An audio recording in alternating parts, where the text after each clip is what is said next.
የሰደበኝ መስሎት ይለኛል ገበሬ ማን ሰው በነገረው ከሱ እንደሚሻል ማርስበት በሬ ይላል።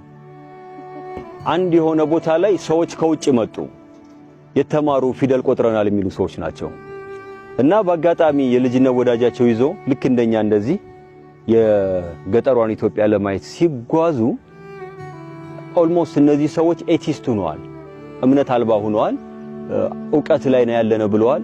በቃ ትተውታልና እየሄዱ ምን ይለዋል ምን ይሄ ሀገር በቃ አይለወጥም እኮ 3000 ዓመት ሙሉ በእንደዚህ በቃ ያው ይሄ ውስጣችን ኢጎ አላረ ብራግ ምናረገው እያረጉ ሲሄድ አረፈ ስለፈጠራችሁ ይላል ይሄኛው ጓደኛቸው መሪውን ያዘው እና አረባካችሁ እናንተ ሰዎች ጉድ እንዳታመጡብን ይላቸዋል።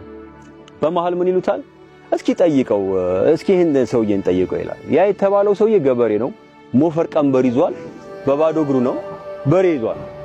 ማንን ነው ምን ጠይቀው አሉ። ይሄንን ገበሬ ይሄንን አዎ ይሄንን ምን ነው እስኪ በሬውና እሱን ይወት እስኪ ምን ልጅነት አላቸው አሁን ይሄ ምን ነው ምን ጠይቀው ግድ የለም ጠይቁት ይላል። ያቆሙና እንዴት አደርክ ሲሉት መጀመሪያ አዋቂ መሆኑን የሚያሳውቀው በስ ነው። በቃ አልহামዱሊላህ እግዚአብሔር ይመስገን አለ። ጥያቄ ልንጠይቅህ ነበር አሉት። ምን ገዶ ይካወቁት ፈጣሪ አለ የለም ሲል ያው የወሎ ሰው ሲሆን ሱብሃንአላህ ነው የሚለው። ምን ነው ምን ስትሉ አሰባችሁት አለ። እንዴ ምን ማለት ነው አለ የለም አለ እንጂ አላቸው። እንዴት አወቅ ሲል ባላሰብኩበት ሲያው ላይ ነው አለ።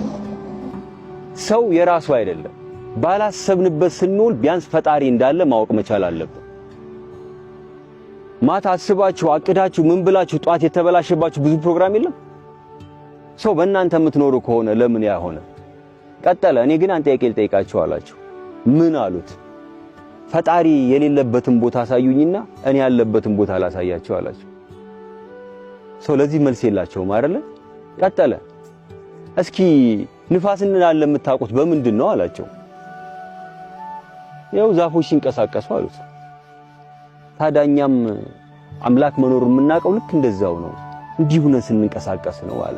ሰው ይሄንን ሰው ገበሬ የሚል ሰው ምን ብሎ ተቃኘ? የሰደበኝ መስሎት ይለኛል ገበሬ ማን ሰው በነገረው ከሱ እንደሚሻል ማርስበት በሬ ይላል።